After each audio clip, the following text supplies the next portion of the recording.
Tuombe.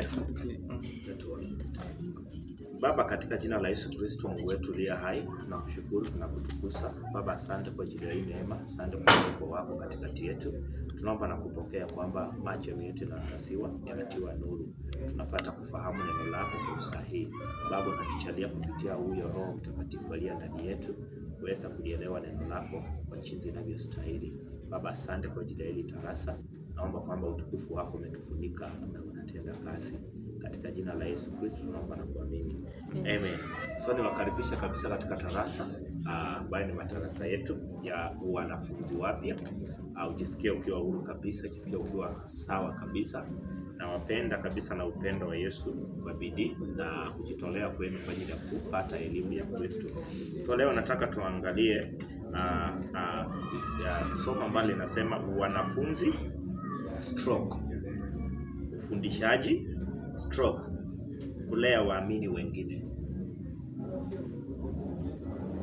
Wanafunzi stroke ufundishaji stroke kulea waamini wengine. Wanafunzi, ufundishaji na kulea waamini wengine.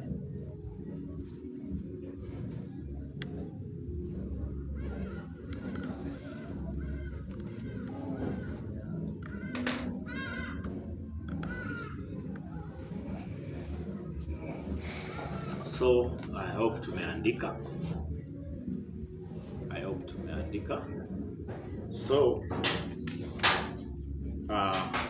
pia kuna penye tumetoka na tuliona kwamba jukumu la kuhubiri injili limetolewa kwa kila muamini. Hiyo tuliona last mkutano uliokuwa last, kwamba jukumu la kuhubiri injili limetolewa kwa kila muamini. Jukumu la kuhubiri injili limetolewa kwa kila muamini. Maana kila muamini anatakiwa kuhubiri injili.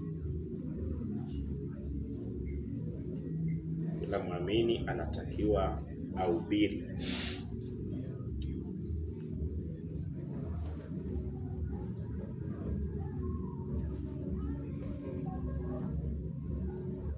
So pia nafikia tuliona kwamba kumbuka kwamba mtu anapopokea injili anapaswa sasa kuhusishwa katika wanafunzi. Kumbuka tunaangalia wanafunzi, ufundishaji na kulea waamini wengine.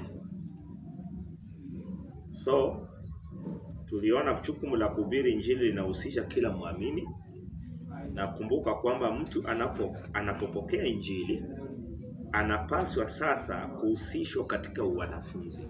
Mtu anapokuwa ameamini, amepokea injili, anatakiwa ahusishwe sasa katika wanafunzi. Maana awekwe katika madarasa, awekwe katika wanafunzi, ama afanywe kuwa mwanafunzi. Kwa hiyo tunasema kumbuka kwamba mtu anapopokea injili anapaswa sasa kuhusishwa katika injili. Kwa hiyo kama vile tulivyoamini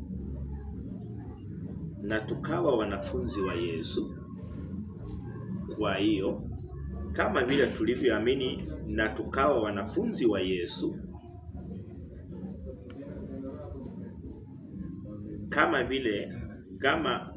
kwa hiyo kama vile tulivyoamini na tukawa wanafunzi wa Yesu, tuna wajibu pia wa kuwafanya wale tunaowahubiria kuwa wanafunzi wa neno hilo.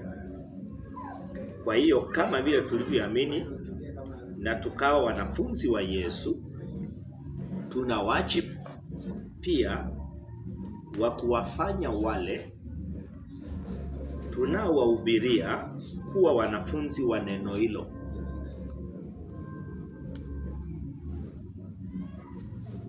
Tuna wajibu pia wa kuwafanya wale tuliowahubiria ama tunaowahubiria kuwa wanafunzi wa neno hilo. Sasa tumesema, kwa hiyo kama vile tulivyoamini sisi na tukawa wanafunzi wa Yesu, tuna wajibu pia wa kuwafanya wale tunaowahubiria kuwa wanafunzi wa neno hilo.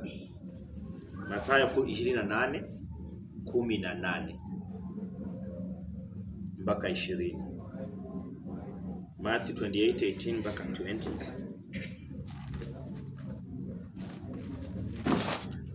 Yes. 18. Yesu akaja kwao akasema nao akawaambia. Ngoja kwanza. So tukisoma hapa nataka tuwe na kutokea kwa muktadha wetu wa saa hii. Wakati unasoma hapa nataka uone picha kwamba hawa tayari ni wale ambao wameamini Injili, si ndio? Sasa kwamba wameamini Injili wakawekwa kwa tarasa, si ndio? Si waliowekwa kwa tarasa ndio sababu wanaitwa wanafunzi wa Yesu. So Yesu anawahusisha kwa majukumu yale yale. Anawahusisha na wao waende waweke watu wengine waende wahubirie watu kwanza. Wale ambao wataamini nao wawekwe kwenye matarasa, wafanywe wanafunzi pia wa neno hilo ambalo na wao walipokea. So tusome kwa picha kama hiyo. Alisema Yesu akaja kwao akasema nao akawaambia, nimepewa mamlaka yote mbinguni na duniani.